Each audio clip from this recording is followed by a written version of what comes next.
Well, welcome to Derby Lanes, looking back at the first round of the Star Sports and TRC Derby and forward to the second.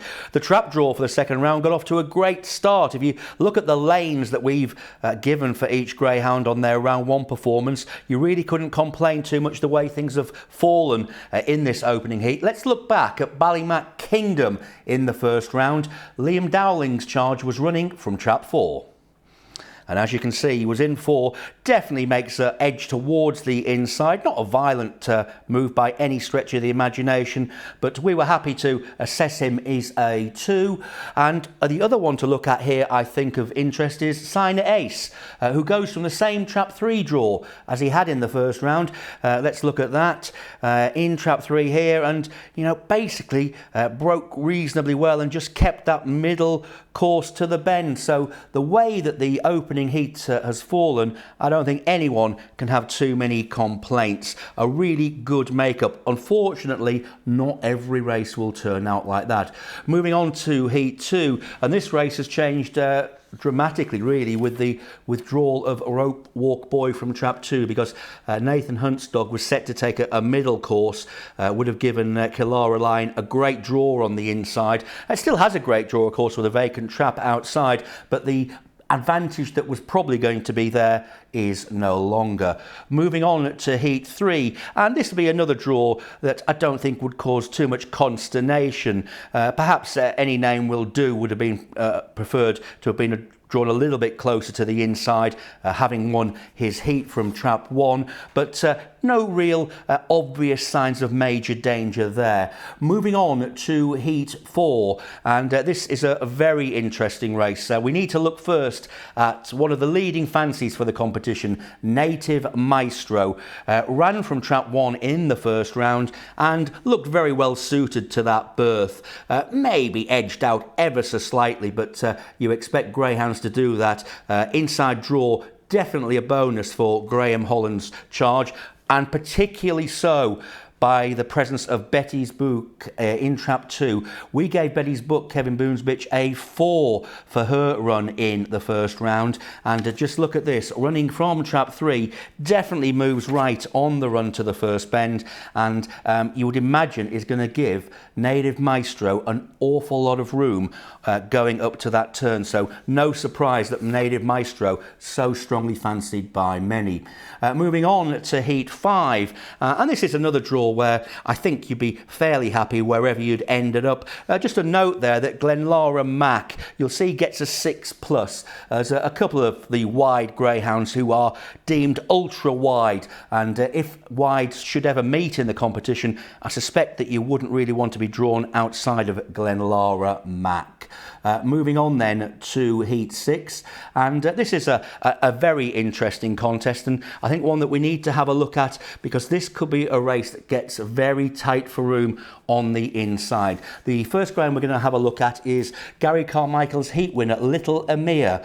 We can see Little Amir here running from trap 3 in the first round, and look at that. It's not a violent move to the outside, but certainly edges out. We gave Little Amir a 3.5, and of course Little Amir now finds himself in trap 1. It looks to me, with Bramble Toby having been marked up as a 2, that we're going to get a bit of a squeeze up here. And the greyhound that could be of some interest in this contest is Paul Marchant's very unexposed Soul Warrior. Now, Soul Warrior ran from trap 4 in the first round in a good race behind Ballymac Wild and Roxholm Shake, and, you know, basically kept that line to the bend. I wouldn't be at all surprised to see Soul Warrior maybe a touch further out than your ideal, but I wouldn't be surprised to see Soul Warrior run a big race at that from that berth. Moving on then to heat 7, and this is a race again where it's much of a muchness. De Machine, there was some talk about maybe switching to a middle seeding, but on out the evidence that we saw, sticking with the rails would be correct. On heat 8 in the second round, the interesting greyhound here, Duke de Niro, definitely wants the inside, got a great berth, but just a little bit concerned at the way that Little Duce de Miro's been running those bends. So moving on now to the second night, and in Heat 9 we have a very interesting race, and possibly I think the best drawn greyhound of the night, of the round indeed. It's Ballymac Slap Up. Let's have a look at John Mullins' charge, running from trap 1 in the first round, and as you can see, absolutely wants the rails. It was probably squeezed up a little bit, but even so, was no danger that 1 was the berth. Now, in trap 2, Kennelmate Not Out the Way, and Not Out the Way was in 3 in the first round. Just look at what happened to Not Out the Way. Certainly doesn't want to be any further in than 3. If anything is moving off, we gave Not Out the Way a 3.5. So what a makeup Ballymac Slap Up has. Might not be good enough to win the race, but must be of interest in that sectional best market. Moving on to Heat 10, and this is another one. This is a big talking point. We need to look at Boyle Sports Bingo. Watch Boyle Sports Bingo running from trap 1, and is an absolute violent turn to the right. And a lot of speculation that Boyle Sports Bingo would change seedings because of this. It hasn't happened. I have to say, knowing the dog from Ireland, didn't really see him do that before. I'm sure he's on the watch list, but a greyhound who has changed seeding is Coney Wonderland. Was in trap 1 in the first round, now gets a middle seed, and this is the reason why.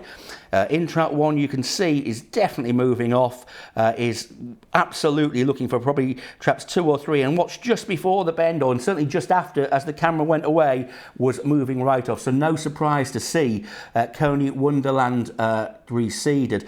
In Heat 11, another one we have to look at, Forest Gold.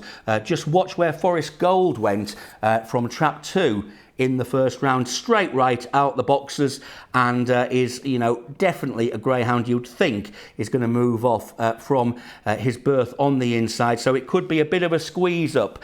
Jack Solution is the other ground we've picked out here. Jack Solution made a mess of the start from trap 1, but really wants to be on the inside, so this is another contest where you could see the railers definitely having a bit of a coming together. Moving on now to Heat 12, and this is a pretty well drawn race. I don't think anyone would be too complaining about any of their draws in that. And in Heat 13, it's more of the same really. You know, everyone would think that maybe New in Session wouldn't want to be quite as far out as 3, but you couldn't say it's a really poor draw.